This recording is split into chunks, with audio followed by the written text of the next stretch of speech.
Hey guys, okay, we're gonna start today's workout. For those of you who are following on a day-to-day basis, we were talking yesterday about my great nephew who is dealing with a pretty intense case of pneumonia. I think my sister Nomi came up with a beautiful idea. We are all going to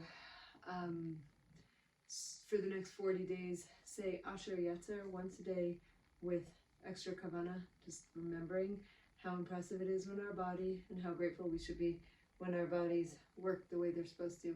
In this list that he have a complete and total refuah shlema as quickly as possible. So anyone who wants to join us, we would appreciate it. Okay, we are gonna stretch for a second, then we're gonna start the same way we did yesterday. I'm just gonna lap through, trying to make it a little bit shorter because I'm short on time. My friend is making a wedding today and I gotta drive to Lakewood. So let's just stretch it out for a minute. Pressing everything back, just trying to open the legs, the hips. I'm gonna start off just with the pigeon since I didn't really stretch enough. I took a very slow and comfortable run today. Literally probably the slowest run I've taken in months. Just trying to let my body be a little. And I've been very achy on my left side. All right. I'm gonna not start with push-ups today because sometimes we need a little spice in our lives. So we're gonna start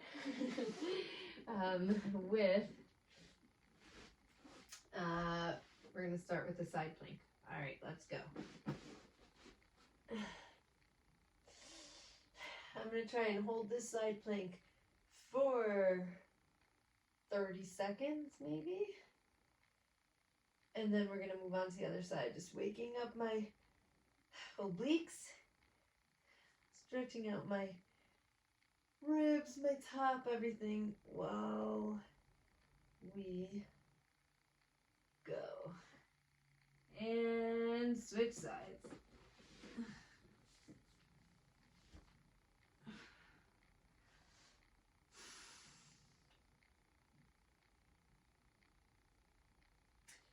All right, we have 15 seconds left.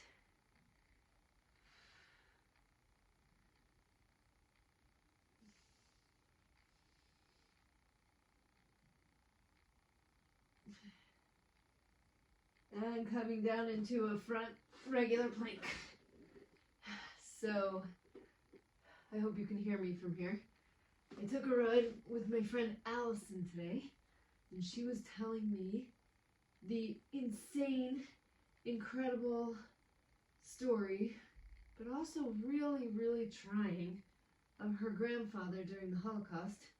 Her grandfather was actually, because for those of you who don't know, today is Yom HaShoah. Her grandfather was actually in his 20s, married with a child when the Holocaust started. He was born in 1915, she said. And he learned in Baranovich. All right, that's 45-second plank. Coming onto our back. And she said, we're gonna do a hover to start with. She said that he was hiding with his entire family in his father's buckwheat plant or something like that. They had like a plant outside of the ghetto, and they found this hiding spot that nobody could see them. And every time they figured that the troops were coming and they needed to hide, this space that should have only held like 7 people had like 70 people. All right, let's do some bridges.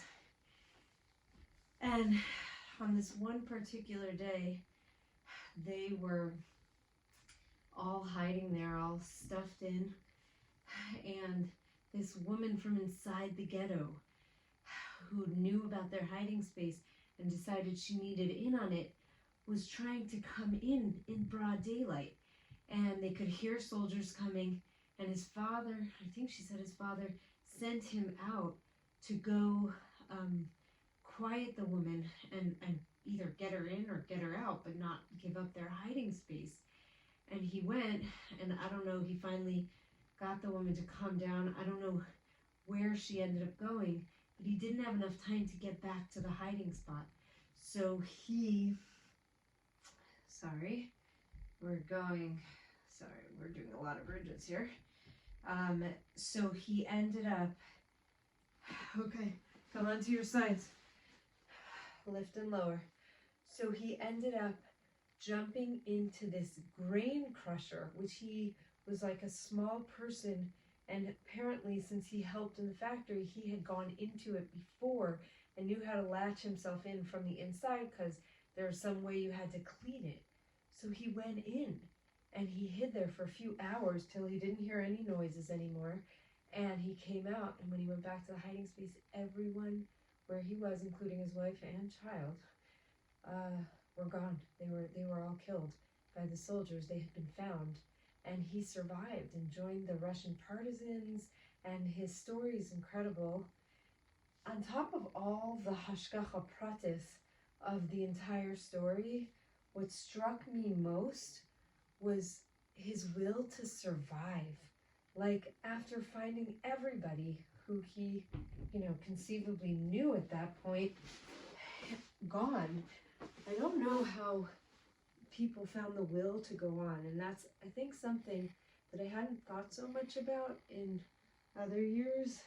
But it really struck me, just that thought, that feeling seems like such a difficult thing to even want to live.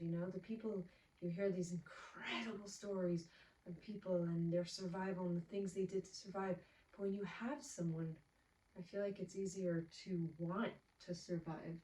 But when you've lost so much, that's so hard. And the incredible part, one of the incredible parts of her entire story was actually after the war, he ended up finding, I think she said, 4 of his 4 brothers. He was one of, I don't know, at least 7 children. All right, switch to another plank. This time we're gonna pike, okay?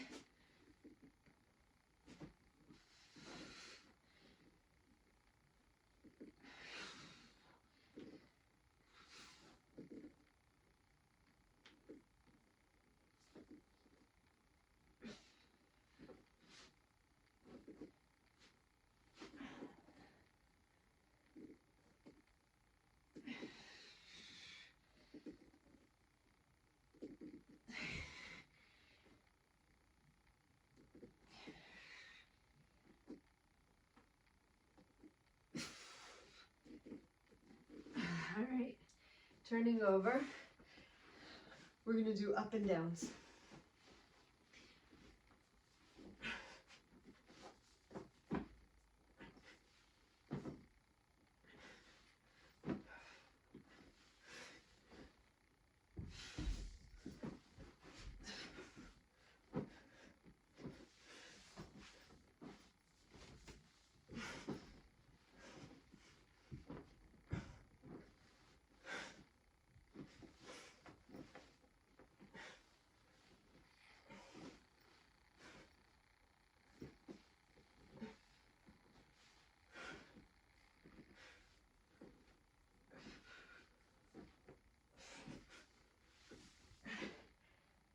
Okay, now we're gonna do some push-ups before we stop because my hunger is getting the better of me.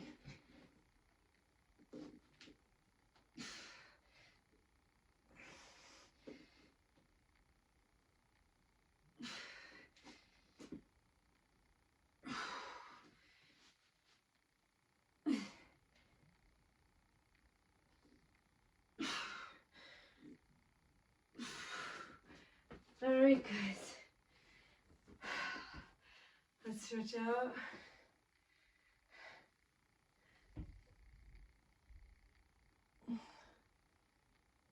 Really just quick interlude in the middle of a work day.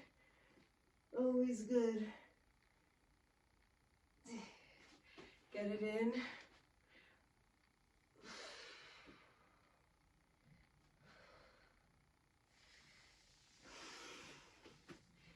I hope you have a wonderful day.